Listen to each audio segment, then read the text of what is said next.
ensures that the needs of the local community remain its #1 priority. With the chapels and churches came the famous Welsh choirs and their conductors. People like William Evander Griffiths, who started with the Methodists at Trebanos and later joined the church at Pontardawe. Little wonder then that today Pontardawe Community Council should continue to support the cultural life of the community. Like Trebanos Mixed Choir, which uses Trebanos Community Hall free of charge for its rehearsals.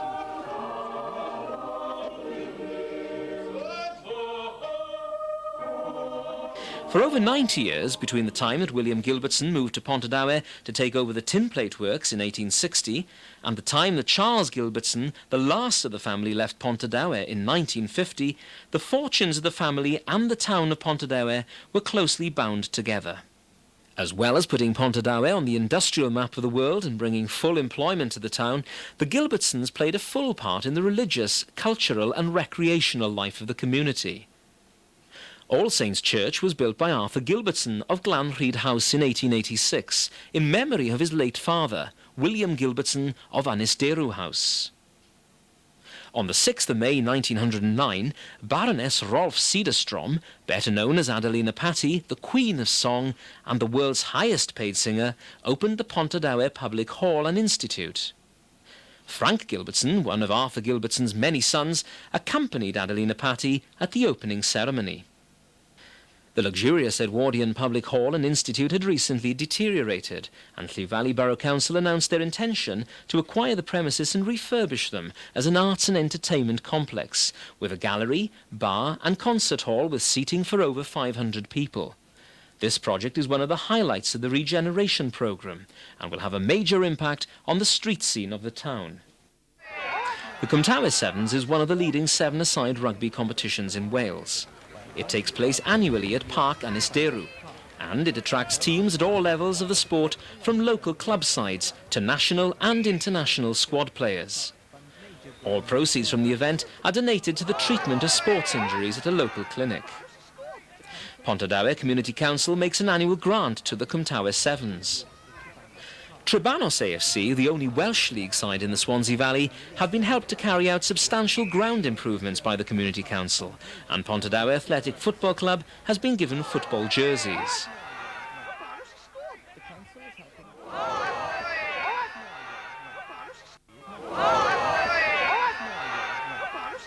And who would deny giving some encouragement to Pontardawe Swimming Club, based at the local swimming baths, whose officials, who are all volunteers, dedicate so much of their time to teach non-swimmers how to swim, and, once they can swim, to prepare them for competitions at all levels. When approached by the swimming club, Pontardawe Community Council agreed to donate money to the club to sponsor a teaching session. The council also recognises the disadvantaged in society, the sick, the disabled and the elderly.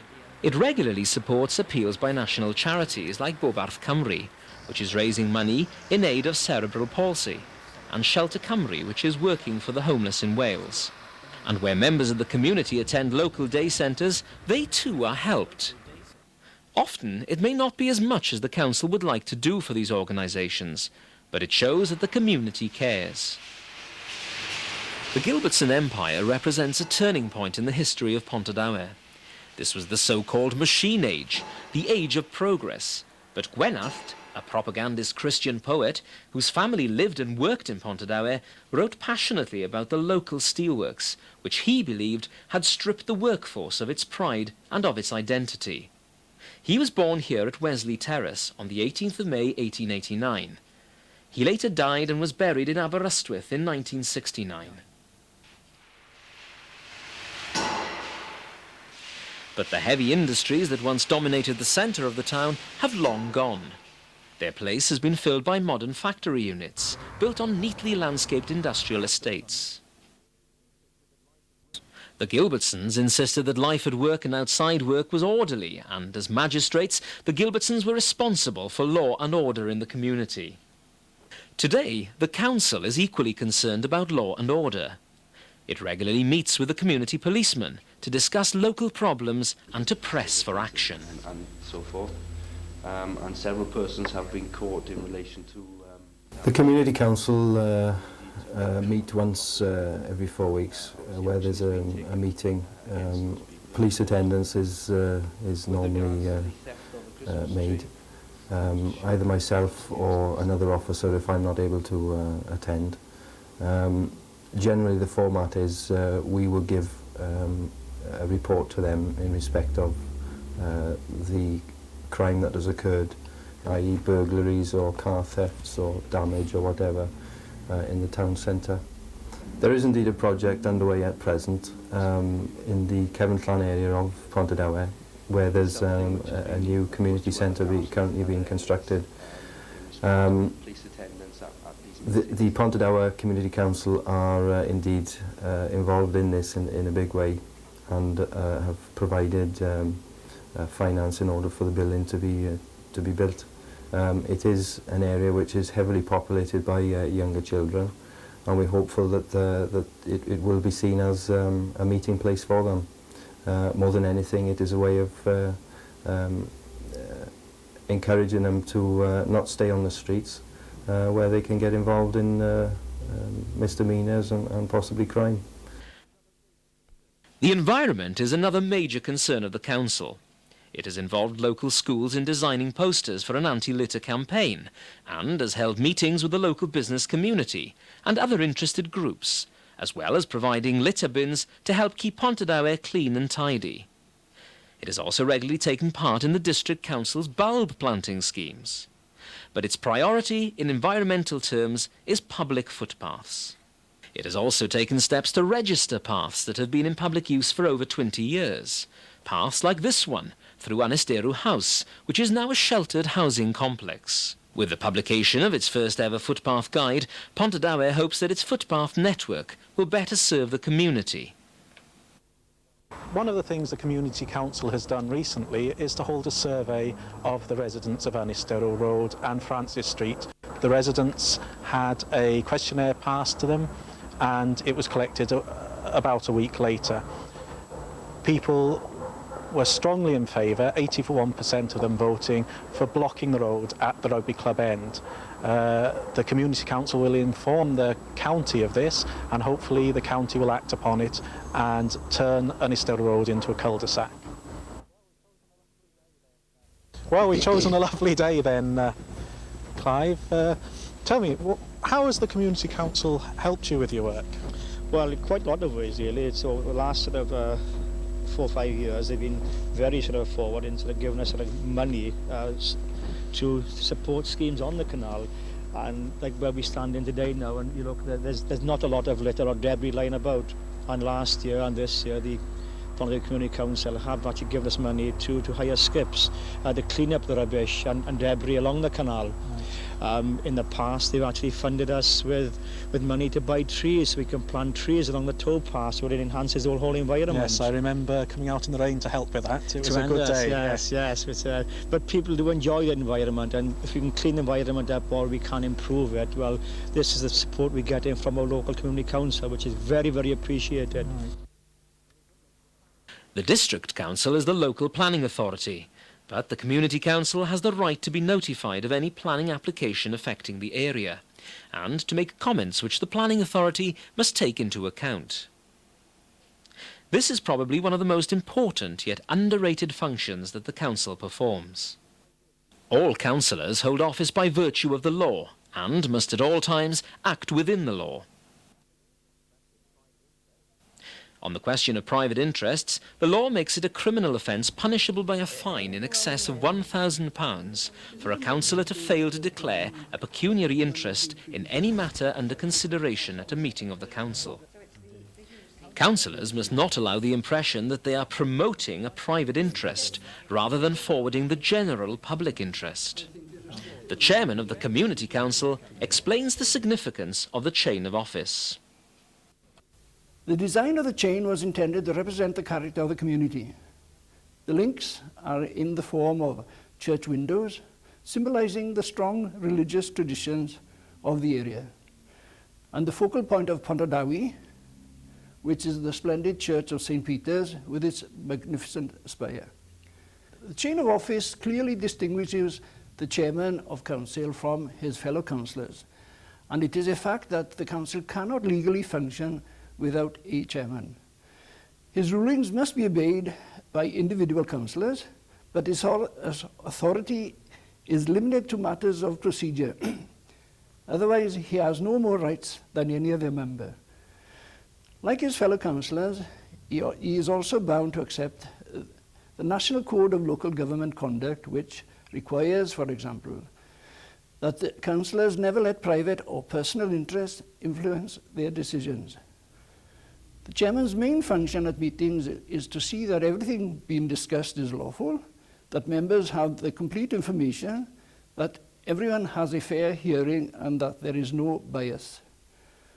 The chairman also acts in a public relations capacity by attending local functions on behalf of the council, for which he receives an allowance to meet his expenses.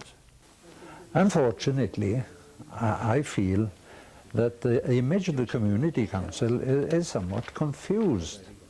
On the one hand, we consider to be bureaucratic, tied up with red tape, and on the other hand, we as councillors are regarded as a collection of do-goodies operating a charity. Now, people unfortunately, in my opinion, are not fully aware of what councillors are. They get them all mixed up. I don't think they know the difference between a county councillor, a district councillor and a community councillor. They're all doing important work. But on the other hand, because people don't know their functions, I don't think that we are able to function as well as we should be functioning. At the present moment, the Community Council has 16 members, 2 of which are women. And this seems a ridiculously short amount of women in this day and age when it's supposed to be no sex discrimination. Why is it that women don't put themselves forward to sit on councils?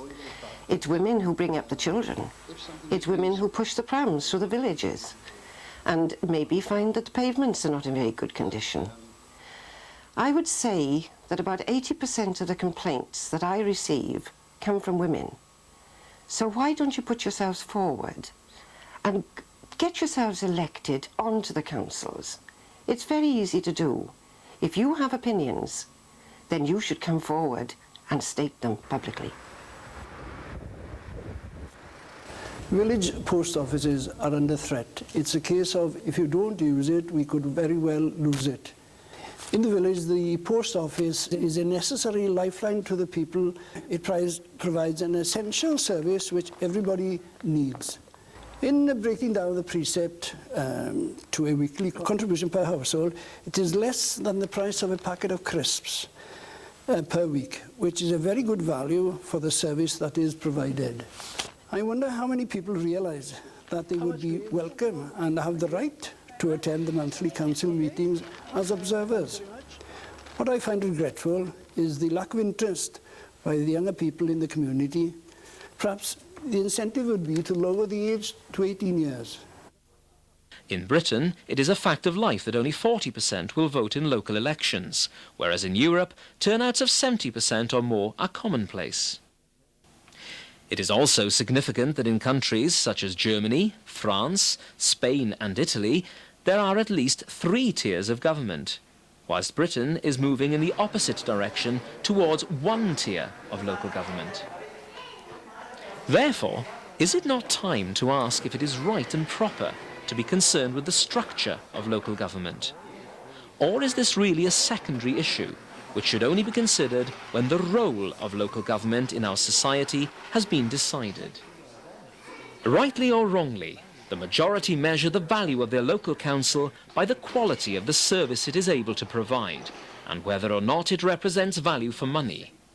Few have a say or feel that their opinions count when it comes to their everyday lives. This is where the strength of the community council lies not in being a service provider, but in being the local watchdog, the eyes and ears of the community, the grassroots representative of public opinion, the champion of the man in the street. If it has failed the community at all over the years, it is because it has failed to publicise its work sufficiently clearly. Hopefully, this will no longer be the case, And with greater understanding of the way it works and what it does, it will form a lasting partnership with the people of Pontardawe, based on mutual trust and respect. And Pontardawe Community Council will become a model for community government throughout Wales. A fo ben bid bont. He who would be a leader, let him first be a bridge.